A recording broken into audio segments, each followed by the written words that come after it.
Hello students, नमस्कार सभी को।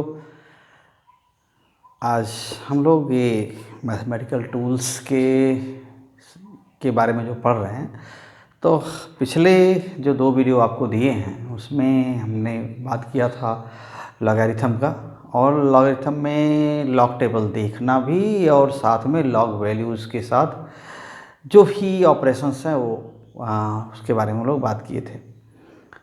अभी इसके बाद हम क्या करना चाह रहे हैं, जो अगले इंपॉर्टेंट चीज़ें हमने कहा ना, कुछ इंपॉर्टेंट चीज़ें हैं जो ट्रिग्नोमेट्रिक रेशियोज़ हैं, डिफरेंशिएशन इंटीग्रेशन है, बाइनोमियल एक्सपेंशन है। इन चीज़ों की हमें ज़रूरत फर्दर पड़ती रहेगी। So one by one we will go through that points also. So here today I have to discuss. Okay, we have to discuss with what trigonometric ratios and here plane angles. Angles. Okay, आप class 6, class 5 and class 4, 5 से ही आप angles के बारे में पढ़ते हैं। Angles, plane angles और 2 dimensional angles, जो जनरली आप एक्यूट, ऑब्ट्यूस, स्ट्रेट, रिफ्लेक्स, ये सब एंगल पढ़ते हैं ना, राइट एंगल पढ़ते हैं। तो एंगल्स ऑलरेडी आप बहुत सारे टाइम में आप पढ़ते हैं। तो यहाँ पर जो हम ये बनाए हैं, कोऑर्डिनेट प्लेन बनाए हैं, एक्स वाई प्लेन। यहाँ प्लेन एंगल के लिए हम क्या करें, एक प्लेन ही चुन लेंगे। तो this is x y plane.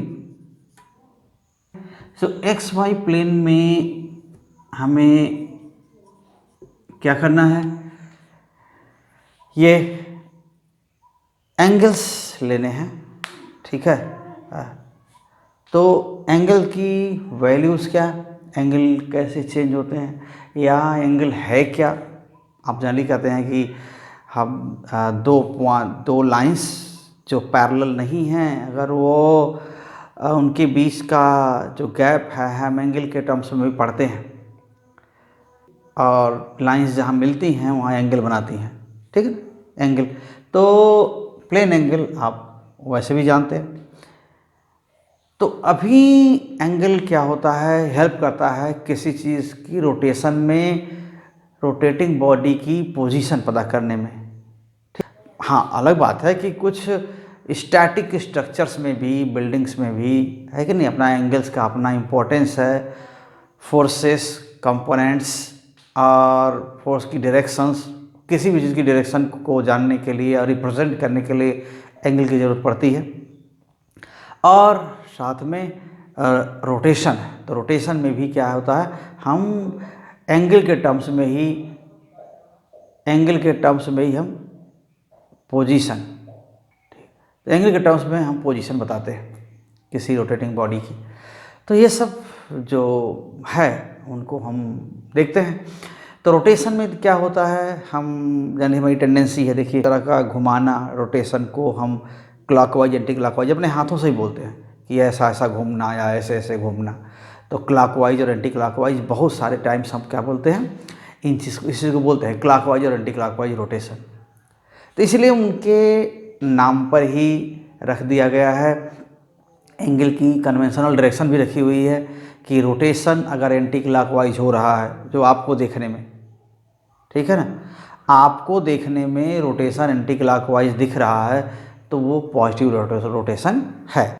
तो जो चीज़ घूम रहा है, जो ऑब्जेक्ट घूम रहा है, रोटेट कर रहा है, वहाँ से आपकी ओर का जो डायरेक्शन है वही क्या है, पॉजिटिव डायरेक्शन है।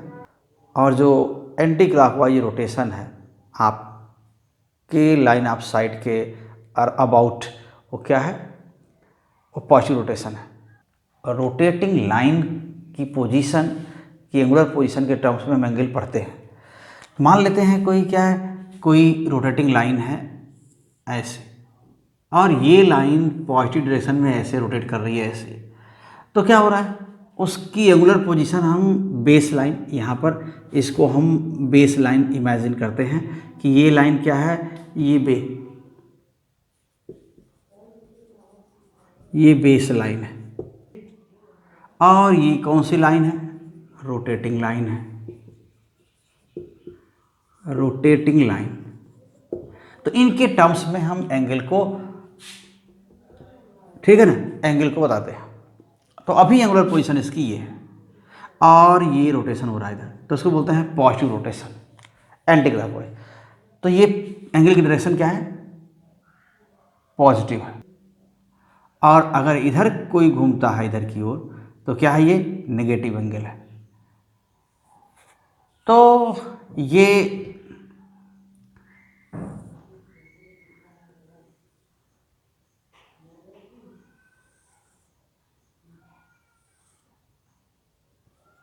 ठीक है। तो ये जो थीटा एंगल है अभी क्या है, इसके लिए ये पॉजिटिव एंगल है और ये जो अल्फा एंगल है क्या है, निगेटिव एंगल, तो इसको बोलते हैं पॉजिटिव एंगल।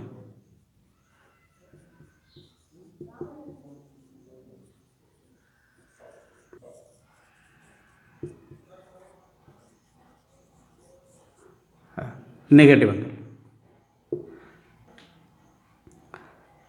तो ये एंगल कुछ भी हो सकता है, आप ऐसा नहीं कि जब कहते हैं कि कंप्लीट एंगल का नाम लेते हैं कंप्लीट एंगल, तो यहाँ पर एंगल कोई कंप्लीट एंगल का सेंस कुछ नहीं है कि 360 डिग्री को आप बोलते हैं कंप्लीट एंगल, कि बस उतना ही एंगल मैक्सिमम होता है, ऐसा कुछ नहीं। प्लेन एंगल की वैल्यू 360 डिग्री होती है मैक्सिमम, ऐसा नहीं सोचना चाहिए। रोटेशन के मामले में हम इसके बियॉन्ड भी सोचते हैं कि एक राउंड पूरा घूम गया तो कहते हैं 360 डिग्री घूम गया, और उसके बाद भी और चलता जा रहा है तो 360 से बड़ा एंगल भी घूमता जा रहा है, तो कई राउंड कर लेगा। हर राउंड, हर कंप्लीट राउंड में एक प्लेन में अगर कोई रोटेशन हो रहा है तो हर कंप्लीट राउंड में क्या होगा, 360 डिग्री से 360 डिग्री 360 डिग्री घूमता है। और रेडियन में वही एंगल क्या होता है ना, 180 डिग्री पाई रेडियन का इक्वलेंट होता है। और यही एंगल आप क्या करते हैं, कंप्लीट एंगल जो बोलते हैं 2 पाई, तो कंप्लीट प्लेन एंगल क्या है, 2 पाई के टर्म्स 2 पाई लिखते हैं। अगर ये 90 से कम है इधर, तो ये कौन सा एंगल है, एक्यूट है, आप जानते हैं। अगर वही एंगल ऐसे है यहाँ पर ये, और ये एंगल है, रोटेटिंग लाइन यहाँ पर है अभी फ़िलहाल, तो ये क्या है, राइट एंगल है, राइट एंगल है। और ऐसा ये यहाँ पर, तो यहाँ पर अगर ऐसे गया तो ये क्या है, ऑब्ट्यूस है।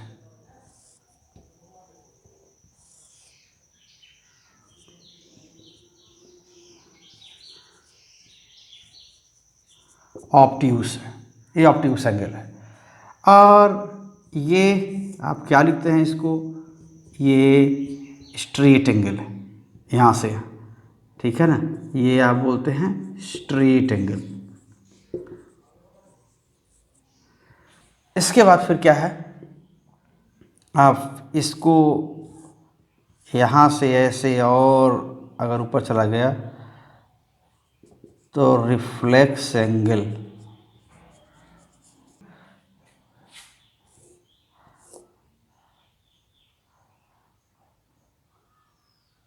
और ये पूरा एंगल क्या है यहाँ पर, ये आप बोल देते हैं कंप्लीट एंगल, कंप्लीट एंगल ऐसा बोल देते हैं। तो हम कंप्लीट एंगल की बात कर रहे थे कि ये कंप्लीट एंगल 360 डिग्री ऐसे हम बोल देते हैं, लेकिन इसके बियॉन्ड भी हम एंगल का यूज़ करते हैं। जैसे करंट के रोटेशंस के केस में यहाँ पर मल्टीपल राउंड अगर कोई चीज़ घूम रहा है, रोटेट कर रहा है, एक प्लेन में उसका रोटेशन हो रहा है, तो हम एंगल को हम ऐसा लेते हैं, ठीक है। तो ये एंगल ये 1 राउंड के बाद फिर ये 2 राउंड 3 राउंड ऐसे भी एंगल हो सकते हैं। तो ये जो एंगल की मेजरमेंट है यहाँ पर, तो इसके बियॉन्ड है। अब यहाँ पर कितना हुआ, 1 कंप्लीट 2 कंप्लीट 3 कंप्लीट एंड 3 के बाद भी एंगल है, तो इन एंगल्स की भी बात करते हैं। तो ये जो इसके बियॉन्ड एंगल है तो बहुत यूज़ होता है रोटेशन में। तो क्या करते हैं कि अब इनको हम डिग्रीज में भी मेजर करते हैं और अब रेडियन में मेजर करते हैं। तो जनरली जो स्टैंडर्ड यूनिट हम यूज़ करते हैं एंगल के लिए वो रेडियन ही है। तो जो 1 रेडियन एंगल है वो इक्वलेंट किसके है, 180 डिग्री के। 180 डिग्री यानी ये जो स्ट्रेट एंगल है वो पाई रेडियन, ये sorry I am very sorry, this is pi radian, तो straight angle is equal to pi radian. और 1 रेडियन एंगल कितना होता है? आप अगर एंगल की मेजरमेंट अगर लिखना चाहें तो 1 रेडियन जो एंगल है वो यहाँ से आया हुआ है कि कोई आर्क है, मान लेते हैं कोई सर्कल, ऐसा कोई सर्कल है, तो ये सर्कल है और यहाँ पर रेडियस आर, और ये आर्क है, ये रेडियस है, ठीक है ना, रेडियस, और यहाँ पर आर्क, यहाँ से यहाँ क्या है, यहाँ से यहाँ आप ये रेडियस, तो अगर लेंथ आर्क की लेंथ रेडियस के इक्वल हो तब एंगल क्या होता है, तब ये एंगल क्या होता है, 1 रेडियन होता है। तब ऐसे लिखते हैं इस एंगल को 1 रेडियन, ठीक है, 1 रेडियन एंगल होता है, 1 डिग्री नहीं है, ये 1 रेडियन एंगल है। तो आर्क और रेडियस इक्वल, आर रेडियस का कोई आर्क है ना, आर रेडियस का आर्क है, तो आर्क लेंथ और रेडियस जब इक्वल होते हैं तो एंगल सेंटर पर जो सबटेंड होता है वो क्या होता है, 1 रेडियन का होता है। तो 1 radian angle is what, so 1 radian, this is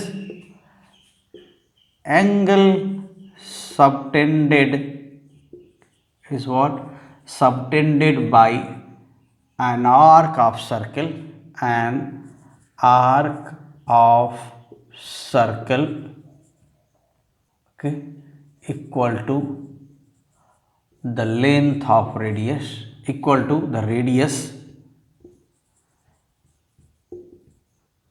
okay, at the center of circle, at the center of circle, center of circle, okay,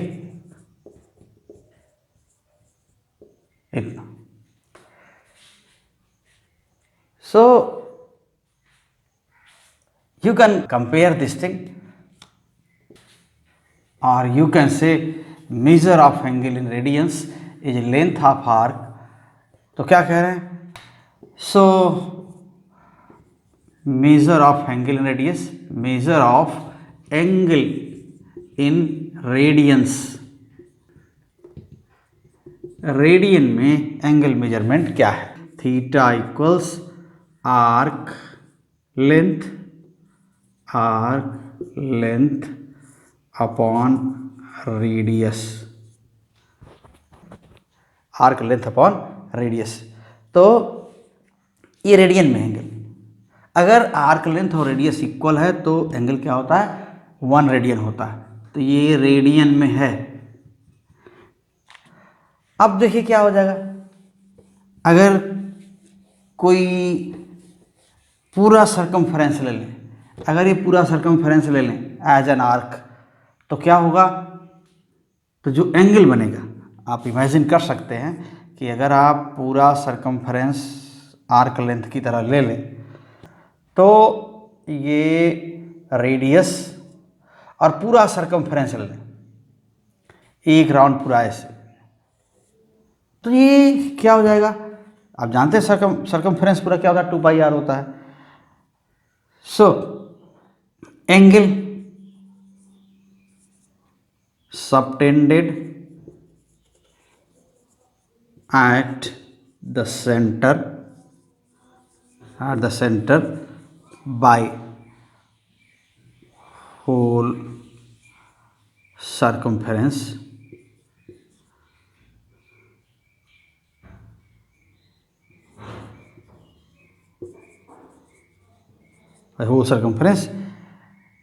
ये क्या हो जाएगा, theta equals 2πr upon are, क्या हो जाएगा ये 2π।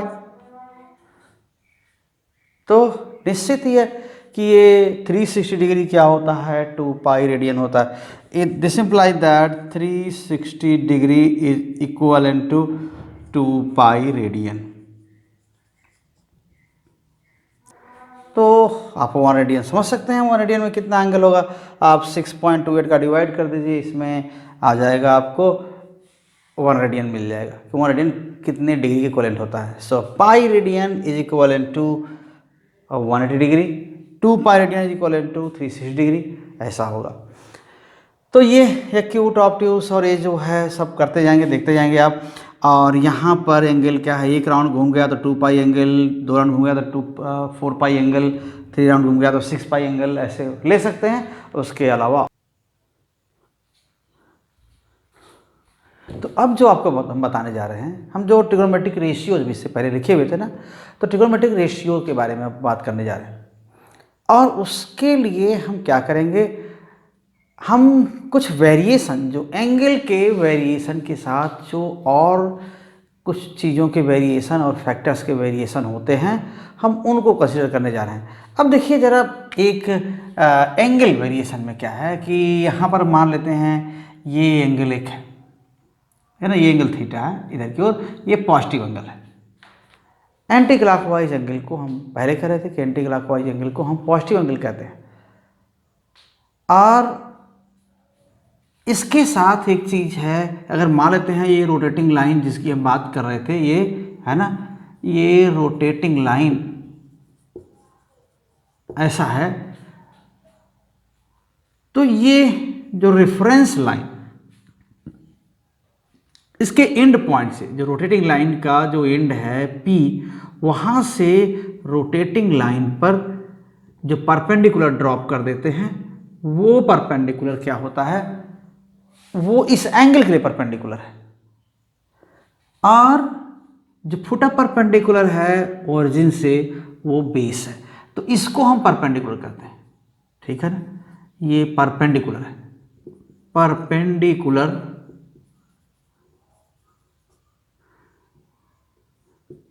बेस,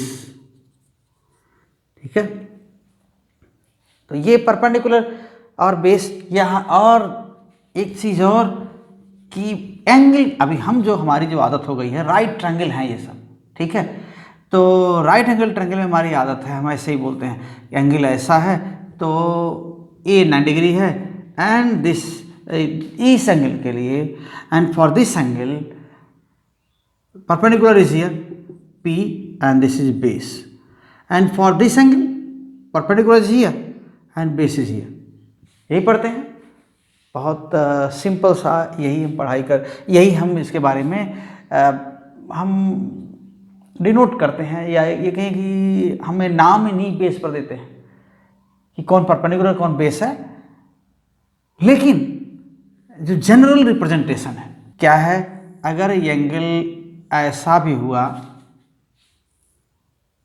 ये भी, ये रोटेटिंग लाइन यहाँ गई, P यहाँ पर हो गया, तो यहाँ पर इस एंगल के लिए, ये एंगल हुआ ना पॉजिटिव एंगल, इधर ऐसे हुआ, तो इस एंगल के लिए जो परपेंडिकुलर है यहीं पर, परपेंडिकुलर यहाँ पर, और ये क्या है, बेस। और इस तरह से,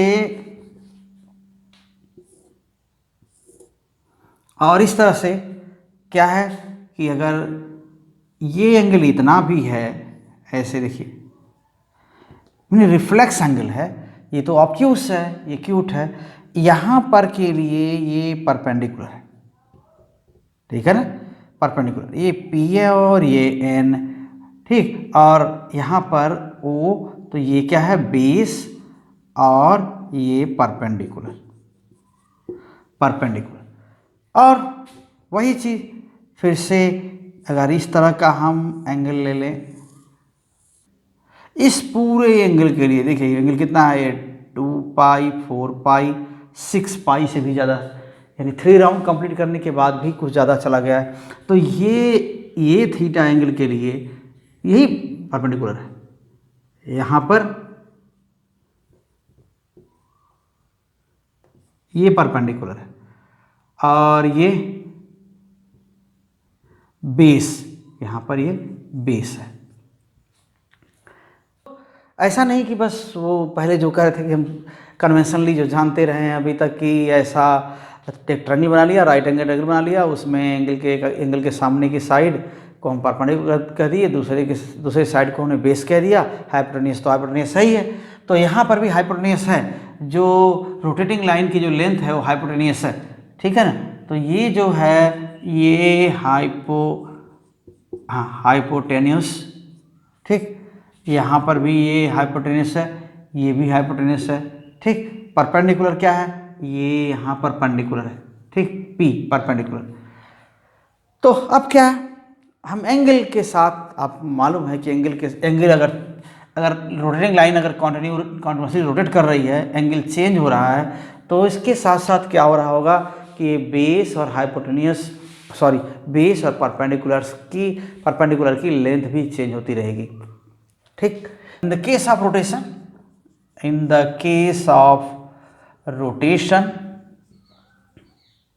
ठीक है, with changing angular position, changing angular position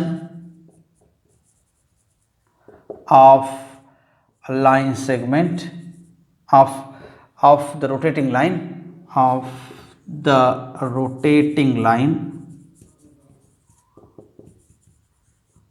ठीक है। रोटेटिंग लाइन का एंगुलर पोजीशन चेंज होने के साथ क्या होता है, okay, base and perpendicular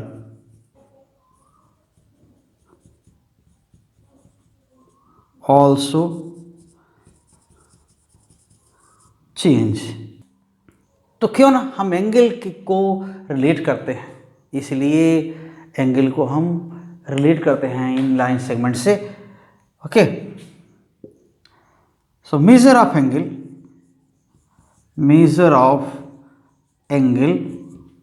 okay, can be related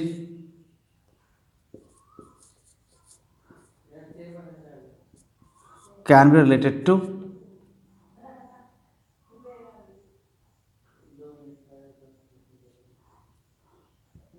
length of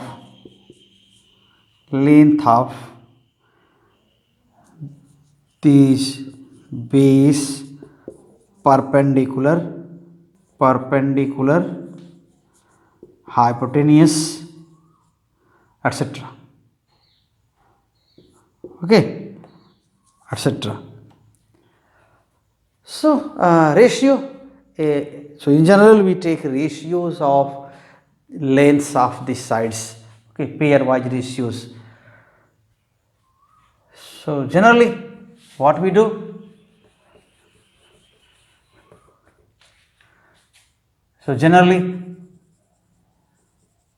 we take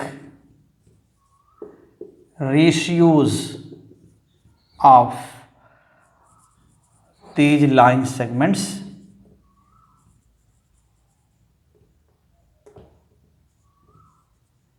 pairwise,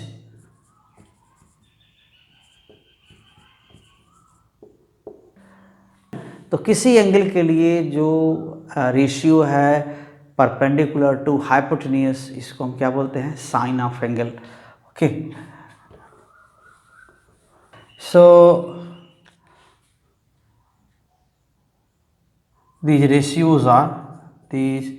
ratios are sine, cosine, okay, and tangent, okay, ये ratio. So for any angle, sine of angle is what, ratio of corresponding perpendicular to corresponding hypotenuse, okay. Sine of angle is what, angle theta is ratio of corresponding perpendicular to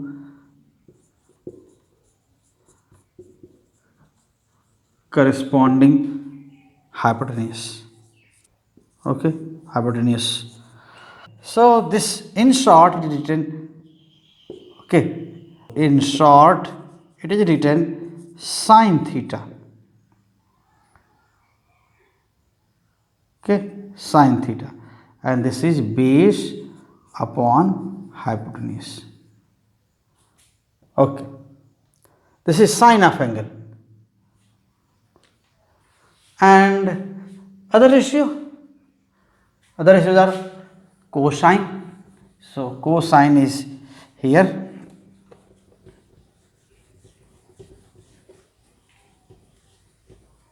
So cosine of angle 2 here, cosine of angle theta here,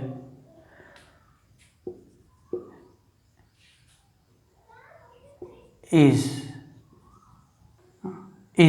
the ratio of, okay, cosine of angle theta is the ratio of corresponding base, okay, ratio of base to corresponding hypotenuse, to corresponding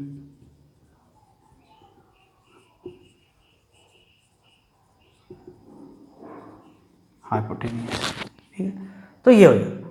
तो इसको cosine को लिखते हैं cosine of angle, इसको in short cos theta लिखते हैं। In short it is cos theta, okay, and this is base, oh sorry, here to be perpendicular, ratio of corresponding perpendicular to corresponding, so this is perpendicular, sorry for this, okay, perpendicular. So the short cos theta is base divided by hypotenuse. And now next to it, tangent of theta. So third, so tangent of theta is the ratio of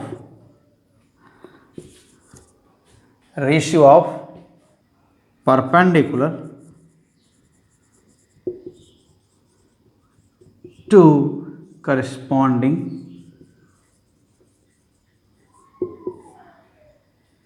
base. Okay, so tangent in short here, tan theta equals perpendicular divided by base.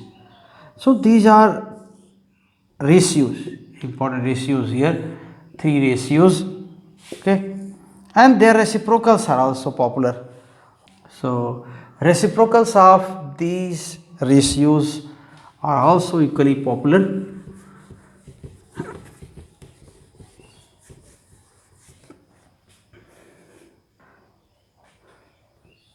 So remember these ratios.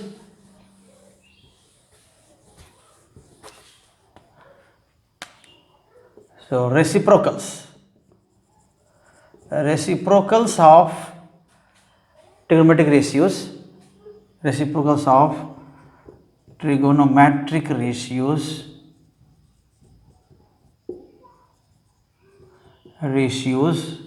are also equally popular. क्या है ये? 1 upon sin theta equals cosecant of theta or cosec theta.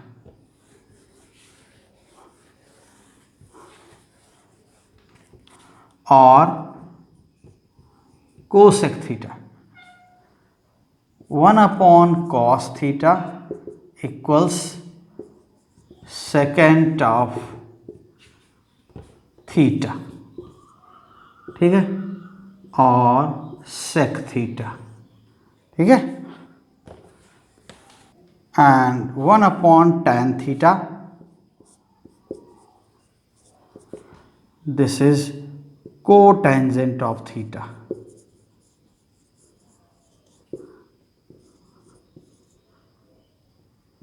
Theta or cot theta or cot theta.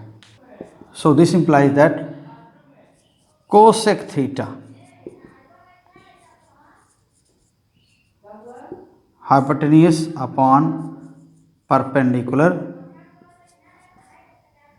sec theta hypotenuse divided by base, and cot theta here it is base divided by perpendicular.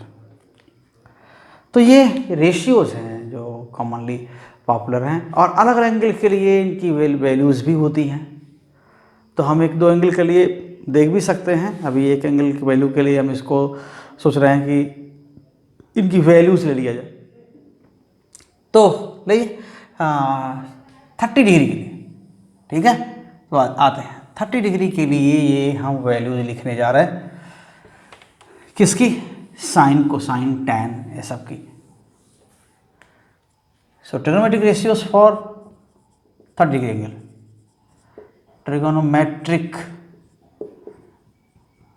ratios for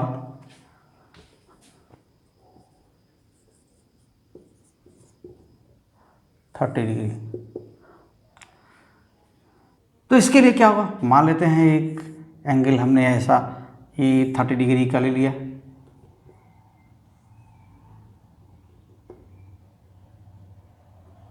है क्या नहीं, OP, और ये क्या है 30 degree ऐसे।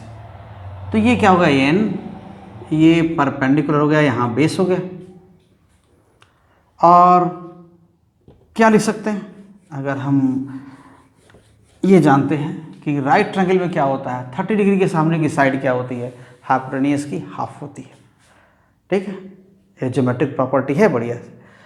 तो क्या हो जाएगा, यहाँ पर एक हम देखिए परपेंडिकुलर स्मॉल p है, ये पॉइंट P है। Okay, we know that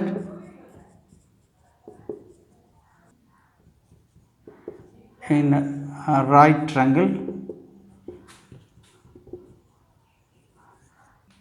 side opposite to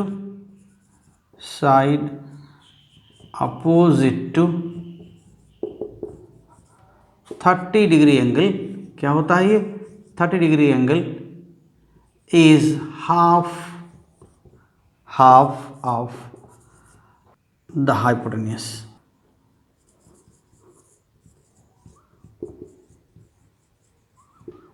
तो ये हाइपोटेन्यूज की हाफ होती है। So clearly from figure क्या हो जाएगा, perpendicular equals half of hypotenuse. Okay, let us assume okay, perpendicular equals 1 unit, then hypotenuse ये कितना हो जाएगा 2 यूनिट्स, देन बेस क्या हो जाएगा √2² माइनस 1², और ये हो जाएगा √3। तो साइन थीटा क्या हो जाएगा then sine of 30, okay, sine of 30 equals what, perpendicular upon hypotenuse P/H, and this equal to 1/2।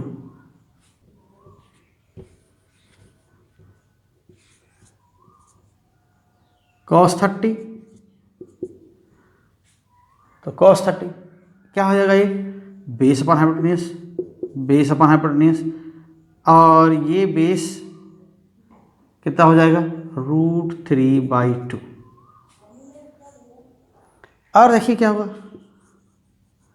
tan 30 perpendicular divide by base means P/B, this is 1/√3।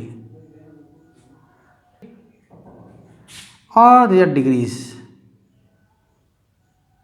cot 30 base upon perpendicular, so base divided by perpendicular and this gives root 3, okay, sec 30 degree, and this is how much, hypotenuse divided by base, and it is 2 upon root 3 and cosec 30,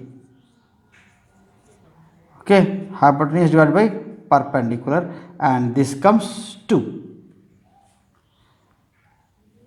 तो ये इस तरह से हम values find out करते हैं। अब ऐसा ही अगर 60 का मान अगर हम इमेजिन कर लेंगे तो आपको यहीं पर क्या है 60 है, ये देखिए 60 एंगल है, हालांकि हम ये सब हम यहाँ पर 60 लेंगे तो फिर क्या होगा, फिर ये 30 हो जाएगा, तो वहाँ पर भी 30 डिग्री का एंगल बनेगा और यहाँ 1 होगा, यहाँ 2 होगा, ऐसे तो होगा। तो इस तरह से आप 60 के लिए भी लिख सकते हैं, आप 0 के लिए लिख सकते हैं, 45 के लिए लिख सकते हैं, तो कई एंगल्स के रेशियो आप लिख सकते हैं। तो इसको हम थोड़ा सा हम चाह रहे हैं कि इसको अगले वीडियो में आ जाए, वैल्यूज़ फाइंड आउट करना। हमने हालांकि 30 के लिए साइन सभी रेशियोज़ की वैल्यूज़ हमने ले लिया, लेकिन फिर भी हम और वैल्यूज़ के लिए एक नए वीडियो में जाना चाहेंगे, थोड़ा वीडियो बड़ा हो जाएगा। तो ठीक है, बहुत आप ज़रूर देखिएगा इस वीडियो को और पूरा देखिएगा, जब भी देखना शुरू करिएगा। और अगर आप इस चैनल पर नए हैं तो उसको सब्सक्राइब कर लीजिए चैनल को, क्योंकि क्रम से और सारी चीज़ें आनी हैं, ओके। और अगर आप पहले से हैं तो निश्चित ही आप पूरा पढ़िए, वीडियो को शेयर करिए, दूसरों तक पहुंचाइए और दूसरों को मोटिवेट करिए कि वो सब्सक्राइब करें वीडियो और शेयर करें। सो थैंक यू बच्चों, ऑल द बेस्ट। आप यूँ ही साथ बने रहिए और पढ़ते रहिए जम के। Thank you.